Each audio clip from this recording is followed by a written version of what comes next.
there was famine in the land beside the first famine. So this famine was not the first one. There was another one before. That was in the days of Abraham. So Abraham also faced famine. And Isaac went to Abimelech, king of the Philistines in Gerar.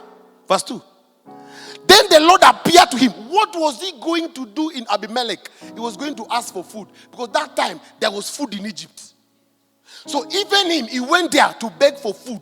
God told him, don't go down to Egypt. In this land where you are, I will bless you. God said it. Sir, there's famine. There's lack. Things are not working. People have had this news.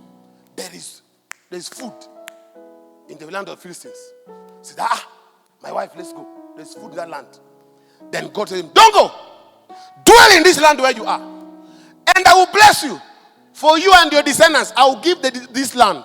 And I will perform the oath which I swore to Abraham your father. So the man did not go. Chapter 4.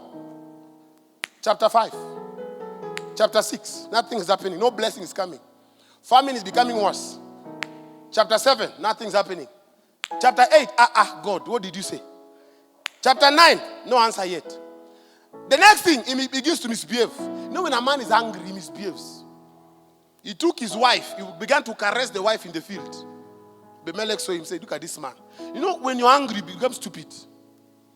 The moment, so in chapter 10, nothing is happening. Isaac is still wondering, hey, God, you said you bless me. How? Then in verse 12, Isaac takes a seed. Remember, there's famine, there's no food. He takes a seed. And Isaac sowed in the land and reaped in the same year 100-fold. And the Lord. So Isaac's blessing was not determined by God. It was determined by his seed.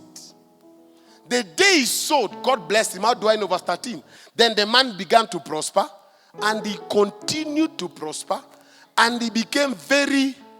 Verse 14. He says, and he had possession of flocks and possessions of herd and great number of servants. So the Philistines envied him. The man did not only prosper, he began to gather wealth. God did not give him, his seed brought it. Verse 15. Now, the Philistines had stopped up all the wells which his father's servant had dug in the days of Abraham his father, and had filled them with stone. The man began to redig the well of his father. The man became mighty.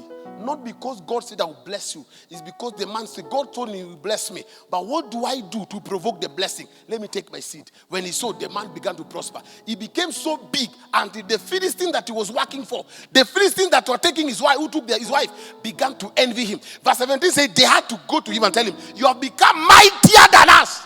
You have to vow you will not kill us. A man that came with nothing, sowed the seed, became mightier than a whole government. The government of Egypt had to agree with him. Because you become mightier than us, promise you will not kill us. Hey! My friend, I wish you knew the power of seed.